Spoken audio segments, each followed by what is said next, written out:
Welcome to the Higher Ed Geek Podcast, where we explore the impact of EdTech on the student experience with engaging, fun, and relevant conversations that honor the wide range of work happening all across the higher ed ecosystem. I'm your host, Dustin Ramsdell. I've been working in and around higher ed for the past decade, focused on student support and digital experience. Join me every week for discussions with some of the best minds in education technology who will be bringing you their perspectives on how digital transformation is reshaping the way we recruit, engage, and graduate learners. You'll hear firsthand accounts of how institutional leaders are developing their strategy, as well as get deeper on the stories of how these EdTech tools are being built to foster better student outcomes. With that, let's get to today's episode. Hey there, everybody. Welcome to this episode of the Higher Ed Geek Podcast, episode number 342 with Omar Chihane, Global General Manager of TOEFL at ETS. This episode kind of pivots a little bit away from our string of awesome episodes that were focused on teaching and learning in the AI era, now focusing on the evolving landscape of international student mobility, and then the way that the TOEFL exam is modernizing and fitting into enabling students to be more mobile all over the world. Yeah, just a really great conversation. Omar has obviously a lot of good interest, knowledge, and passion in this, and just a great perspective on the work. Just really enjoyed our conversation, and I know you will too. So thank you so much for checking out this episode, number 342 with Omar Chihane. I'm glad to be able to welcome another member of the ETS team to the podcast. I was looking back, we've had someone on the show all the way back till 2024, but also if you're following along earlier this year, we had Tina Jackson on the show. It was a bonus episode from South by Southwest EDU, I believe, but excited to have this more kind of proper sit down with a member of the team, some quality time with Omar. If you want to briefly introduce yourself and your background, then we'll get into more of your work at ETS around the TOEFL exam. Yeah, first of all, thank you so much for having me. It's been a long time coming, and thank you for your flexibility throughout the past couple of months. My name is Omar Chihane, leading the world's English test. Sounds a little bit potentially new to the ear. So my background is my hardware is Lebanese, my software is Canadian. I grew up in Montreal, lived most of my life in Canada, moved to Dubai, and now I live in Paris. So I am as international as they come, I'd say. I'm the global GM of TOEFL at ETS, where I oversee our global mobility and English language assessment portfolio. Before joining ETS, I spent much of my career at the intersection of technology, workforce transformation, and global go-to-market, including leadership roles with companies like Microsoft, Nokia, Siemens, etc. I also founded an English learning startup, hence the closeness to the TOEFL, focused on serving learners across the Middle East and Africa.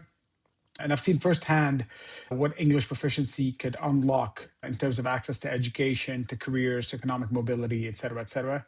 And that's precisely what drew me to TOEFL. So to have the opportunity to, almost feels like it's come full circle. I learned English at 18, and now I'm leading the English test that arguably started it all, right? So the first high stakes English test has been incredibly humbling and quite a joy, actually. Yeah, that's awesome, man. It's a great story and great kind of pedigree and just experience and everything that you bring to your current role. And I think it's certainly something that is new to me as a part of the ecosystem that I've known of, but not really interfaced with directly. So I'm excited to explore it with you. And just obviously, yeah, you kind of have a different lens and kind of appreciation for the work, certainly. But before we get too far, just in case folks unfortunately have missed those other episodes, we'll certainly link out to them if folks want to check them out. But just briefly reintroduce ETS as an organization and kind of how TOEFL fits into the work that they do. Sure. ETS has been part of the global education ecosystem for over 75 years. Millions of learners around the world know us through assessments like TOEFL, like TOEIC, like the GRE, and other learning and workforce solutions. At our core, ETS is focused at advancing human progress through education and skills. Today, that mission is evolving beyond traditional testing. So ETS is increasingly focused on helping learners navigate global pathways, whether that's higher education, workforce readiness, or international mobility. And today, ETS is heavily investing in AI-enabled innovation, security, and more personalized learning experience, while they're maintaining the trust and rigor that institutions rely on across the globe. Yeah, and I think it's people maybe know I guess you could say like the product name, like the exam names or something, and Exactly. all of this is alphabet soup. But yeah, the kind of organizing body, the facilitating organization that kind of manages all Yeah. that. It's just kind of one of those organizations I feel like sometimes where it's like, okay, yeah, the GRE, like it just like clicks. Yeah, Everybody's heard of Crest. Not many know that it's owned by Procter and Gamble. So ETS is the Procter exactly. and Gamble to TOEFL's Crest. Yeah, that's a good way to put it. So, yeah, again, your story, your history certainly runs parallel just with some of the just recent years of the TOEFL exam and everything. Just talk about the context around TOEFL currently, where it's been changing in recent years that led to its current state. Yeah, it remains. TOEFL is the world's first and most accepted high stakes English proficiency assessment. It's accepted today in over 13,000 institutions. It's been around for over 60 years, but the student expectations and the mobility landscape have changed dramatically over the past few years. Learners expect faster, more flexible, more personalized experiences. Institutions expect wider reach. And obviously, a name like TOEFL has helped a lot of students, over 40 million students over the years, get to the schools of their dream, potentially to the job or to reside in different countries, et cetera, et cetera. Over the past few years, we've transformed TOEFL quite significantly as a product and as a business. On the product side, the test has become more adaptive, a more efficient testing experience for the student. We modernized a lot of the content, faster score turnaround and score reporting, more intuitive score scales. For those who are familiar with TOEFL, TOEFL used to be graded from 0 to 120. And when I first came in, and again, I'm besides the fact that I led an English teaching startup, I hadn't been in testing prior to TOEFL. And you couldn't get me to explain to you what a score of 113, how is that different from a score of 112? And so really simplifying the score scale and allowing students to really understand where they rank as compared to CIFAR was really important while maintaining the 0 to 120 equivalent so that's what students have been familiar with for 20 years. And we continued investing heavily in security and trust because obviously that was the non-negotiable for us, making sure that the test integrity was reigned supreme. And what's really important was that we never really changed the core purpose of TOEFL. Institutions still need a reliable indicator of academic English proficiency. What's evolving is the experience around that assessment, right? We really want it to remain rigorous, but be friendly rather than just scary. Students are kind of nervous enough sitting through a test. We didn't want it to make that experience as smooth as possible while maintaining the level of rigor. And I think we've really achieved that, especially with the feedback that we've gotten from students around the world. Yeah, it's all great to hear because I think a lot of times, I think in just decades past and stuff, as that tech has evolved, like it started in places where maybe it worked really well for the staff and administrators and faculty and all that. And it like sometimes left a lot to be desired on kind of the student facing side, or maybe it was vice versa. But like we're getting to a point now, and certainly AI is, I think, this additional catalyst to get to that point of it working great from the user interface or whatever else. Everybody's getting what they need. And certainly just the effectiveness, the efficiency, those power words I feel like we're always bringing up on this podcast and a lot of these conversations of digital transformation and all that. It's more than just going from having to do a test on paper in person and all that. It's, yes, of course, like we've evolved from that like over the past several decades, but even more like all those kind of nuances and things that you mentioned, because yeah, it's the idea of acknowledging, yeah, 113 is better than 112, but I couldn't tell you why or like how I got to that score or what the rubric is or whatever in terms of like how things are captured. And then, yeah, it's definitely a big piece. And honestly, I feel like we don't cover it nearly enough. And I think we will probably continue to cover it more, is that sort of like the cybersecurity, what the integrity, the trust, the safety, and all that kind of stuff like that continues to be, I think, this slow, steady drumbeat is that you see. And I think recent, as of the recording of this, and certainly going to, I'm sure, continue to be a long kind of tail ripple effect is like Canvas, obviously, is super ubiquitous ed tech platform and tool. Not even they were immune from having bad actors influencing or impacting kind of their user community and everything. Yeah, I guess I'm just making a random prediction that I'm sure we'll just continue to talk about that kind of stuff. I was mentioning in passing here, but I think all that to be said, that you have this global perspective from the students and institutions and everything that are engaging with TOEFL. I'm just curious, what insights do you have about international student mobility. Are students still moving around the globe just differently? But because I imagine just the continued pervasiveness of online education maybe is having an impact, but then there's also just other global events and politics and all of those sort of things swirling together. So yeah, just what insights do you have around international student mobility? Just curious. Yeah, look, the international student mobility is alive and well, and it's kicking. It's not disappearing. It's not going anywhere. If you just look at supply and demand, that alone essentially dictates that this is just going to be growing and going from strength to strength. That said, it's evolving. So it's becoming more diversified, potentially regionalized, ROI driven. A lot of it is obviously policies, immigration policies. Some of it was COVID was a catalyst where students wanted to stay closer to home because international mobility was quite restricted. Students today are making highly pragmatic decisions based on cost and affordability, visa certainty. And in a world of uncertainty, students will are more likely to lean towards certain paths, even if they're difficult path. Difficulty is then less scary.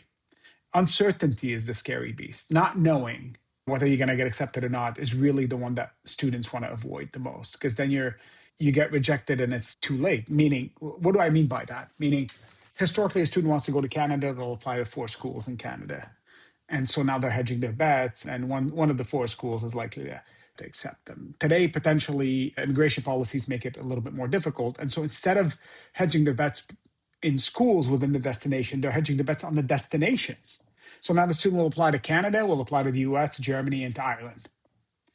And in that world, students are opening up to different destinations and places and pathways that give them more certainty. Post-study work opportunities, employment outcomes, safety and stability, long-term migration pathways. Those are all factors that are playing a really important role in a student's decision. So the number of students that want to study abroad is only going from strength to strength. It is growing year on year.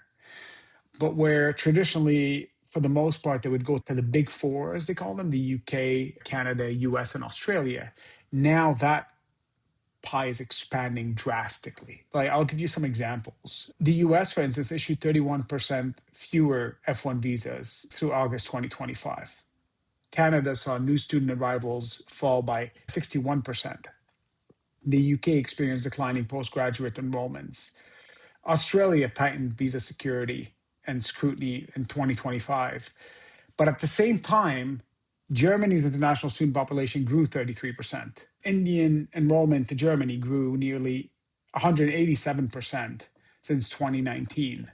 South Korea's international student population nearly doubled since 2019. Japan's international student population went up 40% since 2019.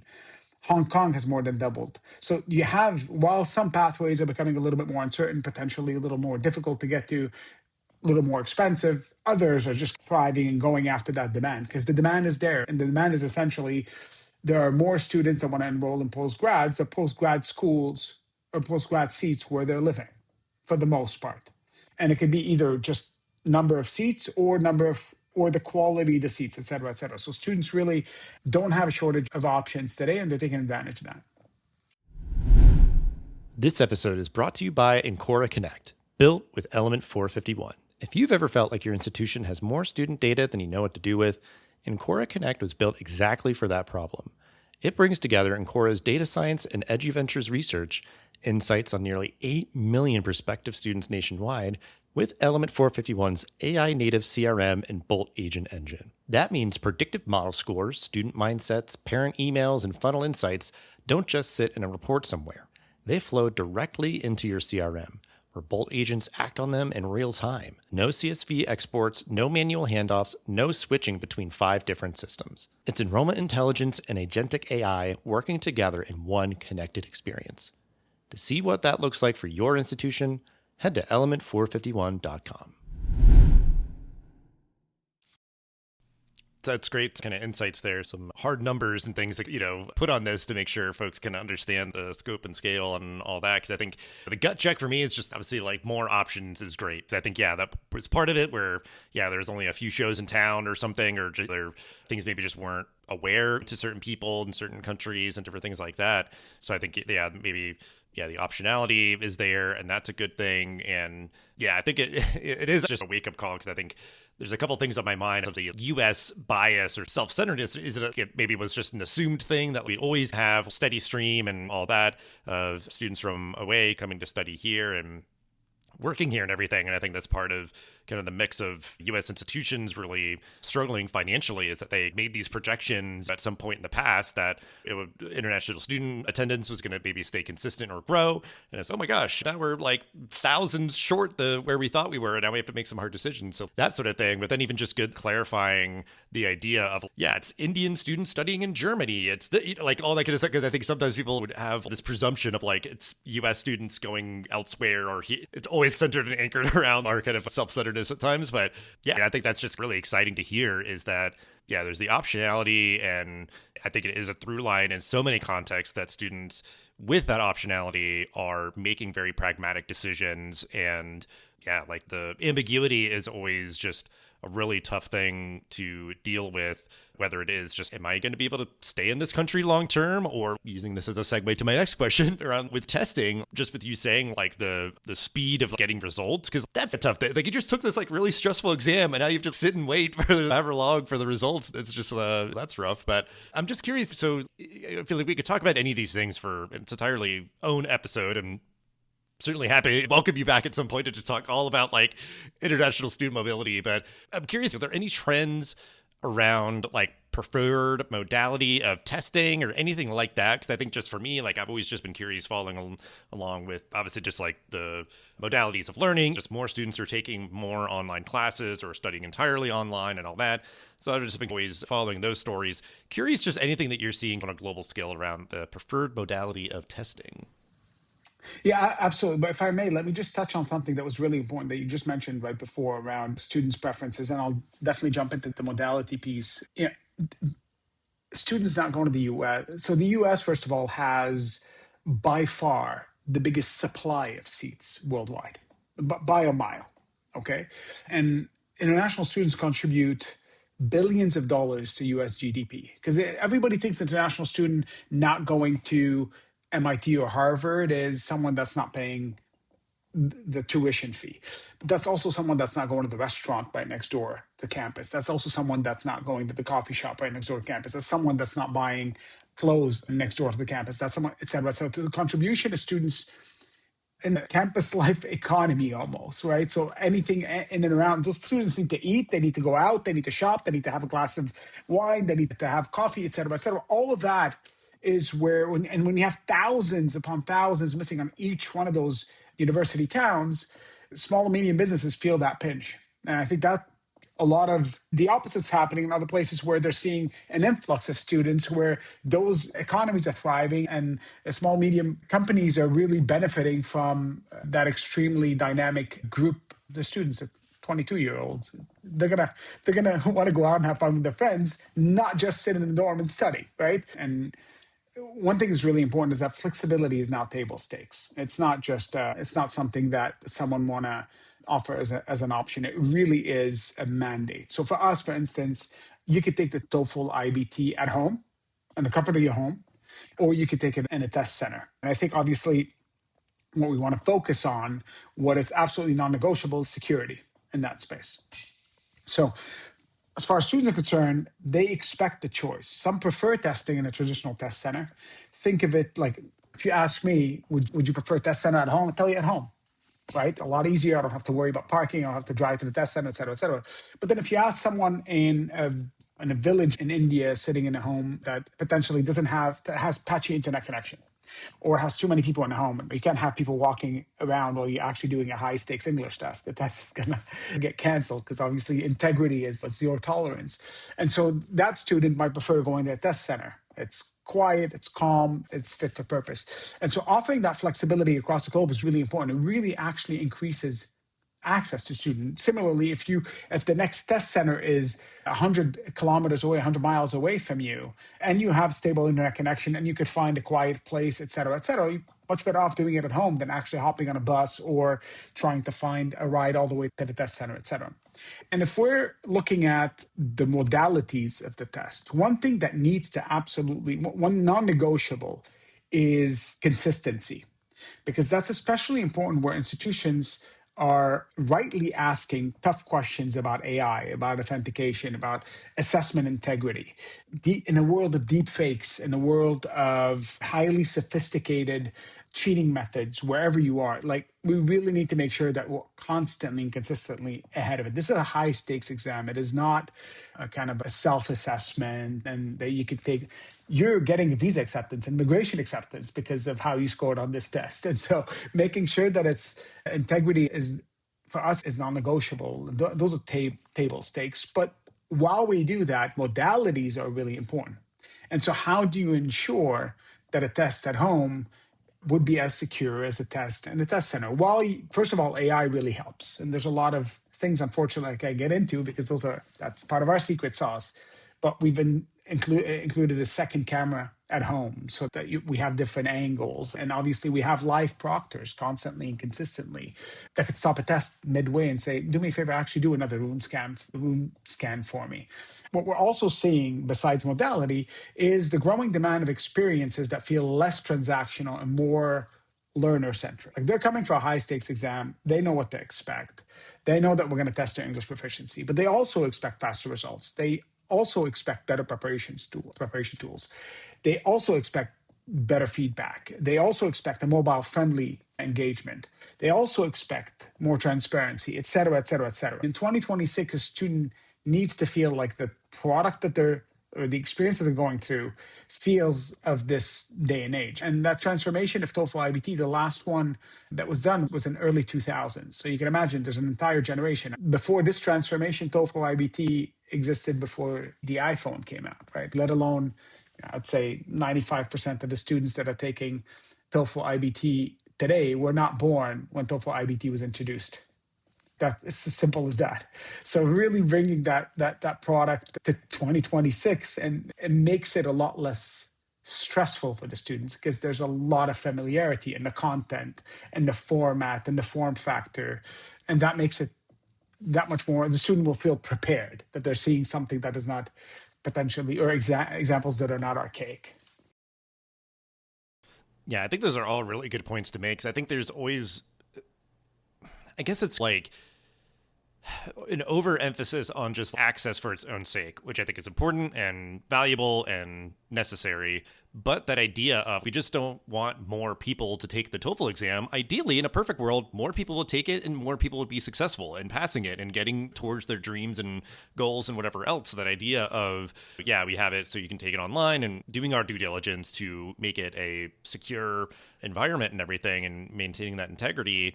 But all those other things that you mentioned to make sure that folks are well prepared and can have optionality when it comes to how they want to prepare and have their expectations set appropriately for what it's going to take if you're going to do it online and those sort of things. But even just that piece of the modality, because I think it would be that there's some line of thinking where it's just, oh, if we do the exam online, anyone can take it from anywhere, anytime, whatever. And that's great. Yes, it is. But like you explained, if everybody's just doing it from their house or has to go maybe, scramble and find some sort of private and quiet space on their own, like you're putting that mandate onto them. Some are going to be able to do that and others aren't. But that idea of, we're going to have a space that you can go to that is here in a guaranteed safe, secure, private space for you to focus and do your best work and all of that, that is still going to be, greatly beneficial to the folks taking those exams is to provide that and make that readily available and all those sort of things. So I think, all really good points to hit on outside of just, more students like taking it online than in person. It's like all those sort of interesting details, but then there's so much embedded into that, I get, just with the diverse global populations that are engaging with this. So I really appreciate you highlighting all that context there. It's not an or, it's an and. We want to make it available at home and in a test center.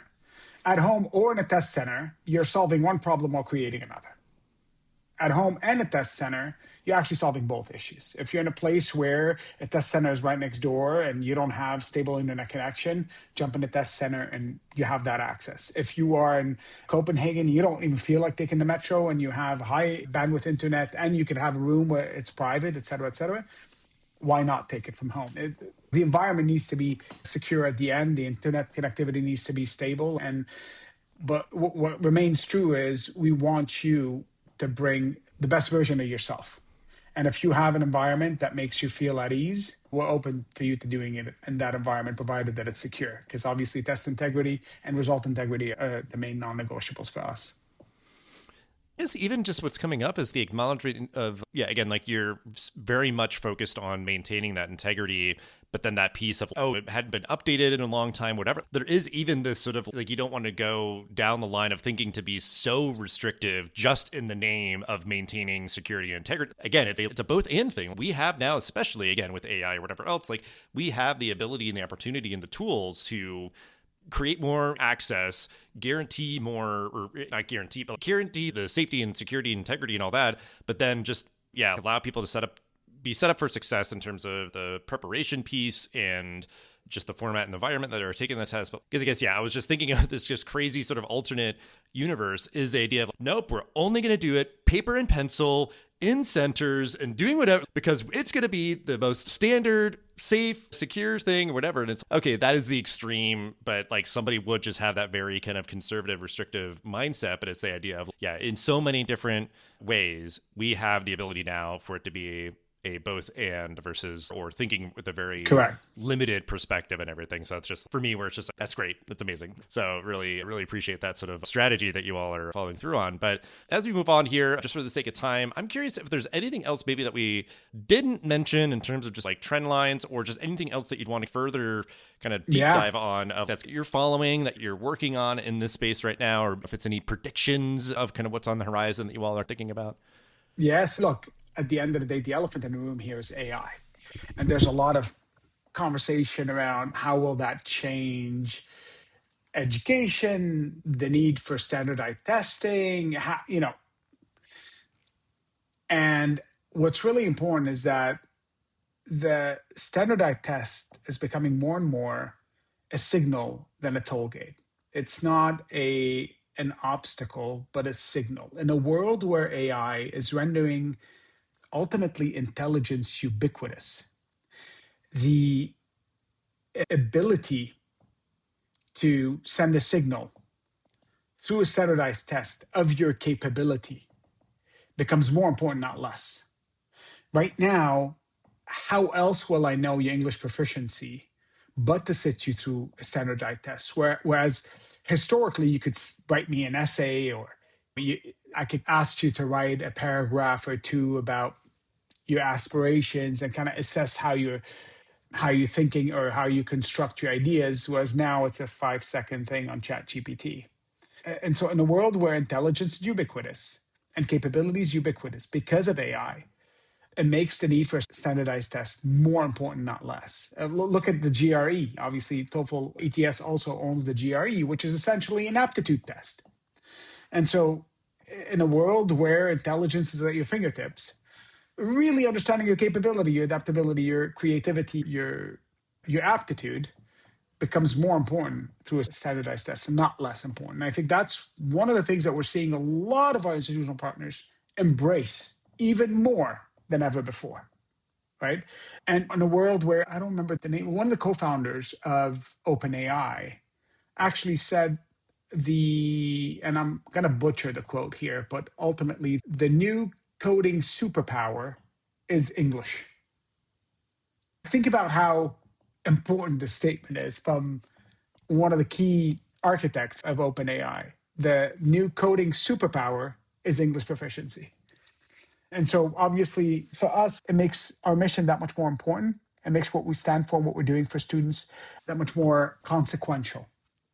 And of course, what's really important here, and I would say something to say to and advice to higher ed leaders, is you need to remain globally minded, even during periods of uncertainty. Expand your reach, don't retract, because what you want at the end of the day is the biggest inflow of the smartest students to come to your institution and participate.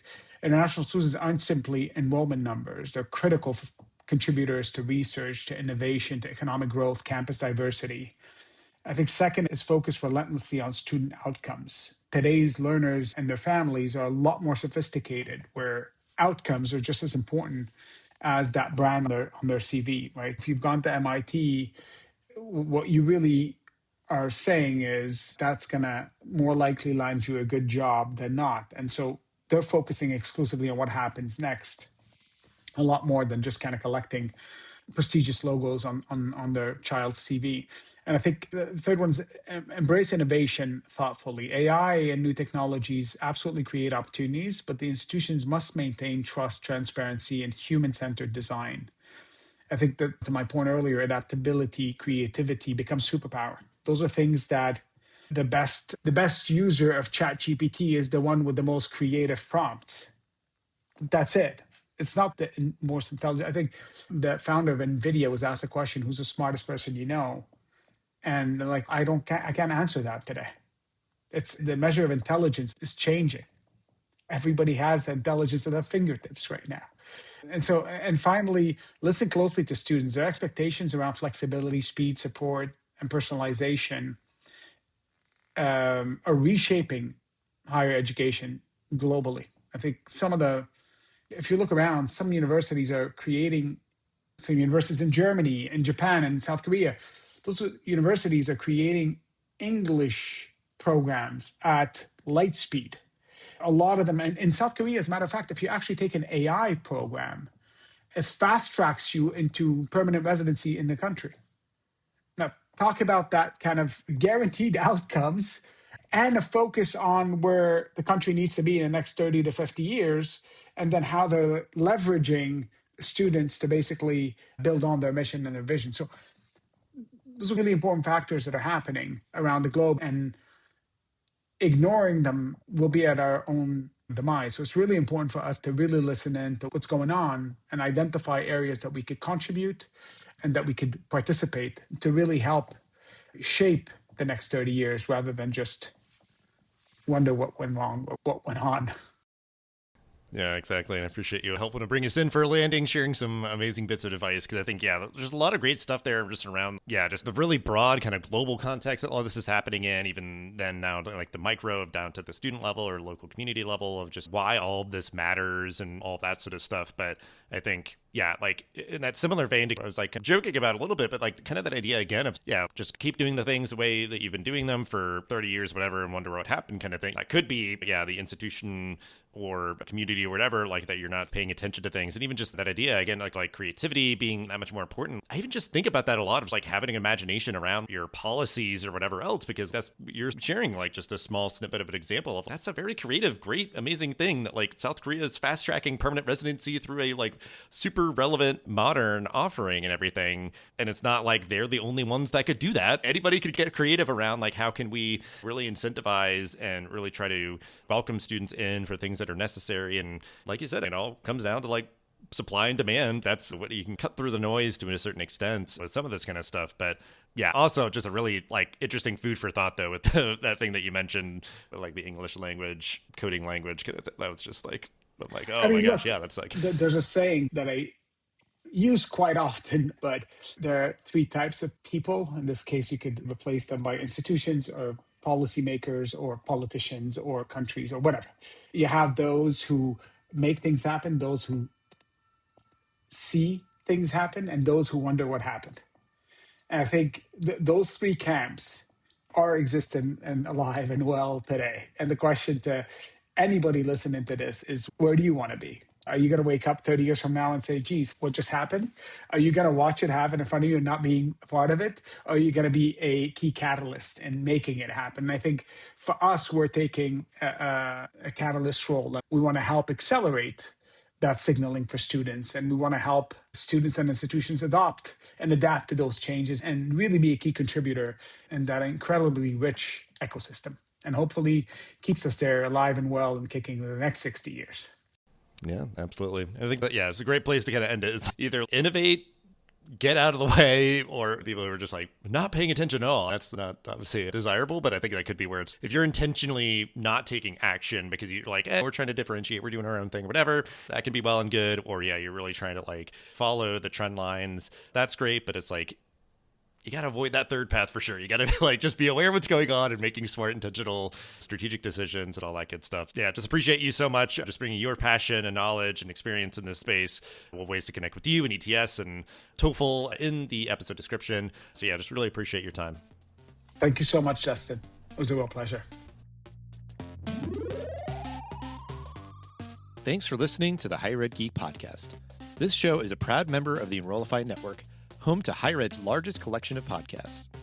Enrollify is where higher ed goes to grow. So be sure to check out our other podcasts, webinars, video clips, blogs, and more. Visit enrollify.org and subscribe for all the latest details and content drops directly to your inbox. Enrollify is brought to you by Element 451, the digital workforce platform for higher ed. Learn more at element451.com.